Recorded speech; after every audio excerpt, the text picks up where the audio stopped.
पांचवा इसके 5 पार्ट नहीं है, मैंने कम लिखे हैं, इसके 15 पार्ट हैं टोटल, है ना। अभी इसको मिटा करके आगे के और पार्ट लिखूंगा मैं इसके, बहुत बड़ा क्वेश्चन है चौथा। 5वें में सबसे पहले तो डी वही a2 माइनस a1 से निकालू, अंडर रूट वाले क्वेश्चन है, कोई डरने की जरूरत नहीं, अंडर रूट वाले क्वेश्चन से आराम से सॉल्व होंगे, ध्यान से देखेंगे अपन। a2 माइनस a1 करो सबसे पहले, तो मैं इधर करता हूं, देखो a2 दूसरा पद 3 प्लस अंडर रूट 2, उसमें से माइनस करोगे पहला पद मतलब 3, ये कट गया, कितना आ गया अंडर रूट 2, सिंपल। आगे बढ़ते हैं, फिर से डी निकालोगे, लेकिन तीसरे में से दूसरे पद को माइनस करके निकालोगे इस बार। तीसरा पद ये है 3 प्लस 2 अंडर रूट 2, माइनस करोगे दूसरा पद ये है जो कि 3 प्लस अंडर रूट 2 है, तो ये हो गया 3 plus 2 under root 2 minus 3 minus under root 2, ये कट जाएगा, और 2 रूट 2 में से रूट 2 माइनस होकर के रूट 2 ही बचेगा।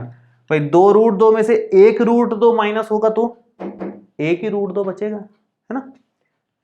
सेम ऐसे ही आगे बढ़ो, तो डी आप निकालोगे a4 में से a3 को माइनस करके, चौथे में से तीसरे पद को माइनस करके, चौथा पद ये रहा, ये है 3 प्लस 3 अंडर रूट 2, उसमें से माइनस करोगे तीसरा मतलब 3 प्लस 2 अंडर रूट 2, ये अगर आप माइनस करते हो तो देखो कितना बनेगा, 3 प्लस 3 अंडर रूट 2 माइनस 3 और माइनस का 2 अंडर रूट 2, ये 3 से 3 हमारा कट रहा है, तो 3 अंडर रूट 2 में से 2 अंडर रूट 2 घटा दोगे तो अंडर रूट 2 बच जाएगा, ठीक है।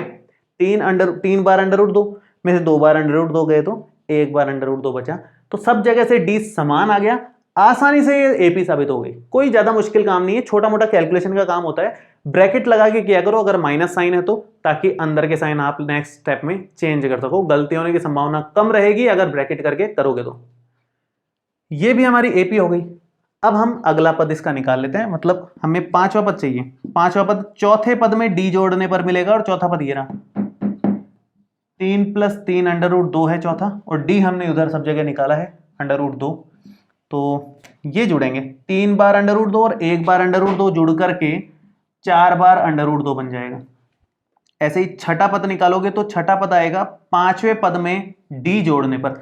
5वां पद क्या है, ये रहा 3 प्लस 4 अंडर रूट 2 और उसमें फिर से अंडर रूट 2 जोड़ दो, डी जोड़ दो, तो क्या बन जाएगा, फिर से यहां पर आप देखोगे तो 3 प्लस 5 अंडर रूट 2 बन जाएगा, ठीक है। 4 अंडर रूट 2 और 1 अंडर रूट 2 मिलके 5 अंडर रूट 2 मिल गया।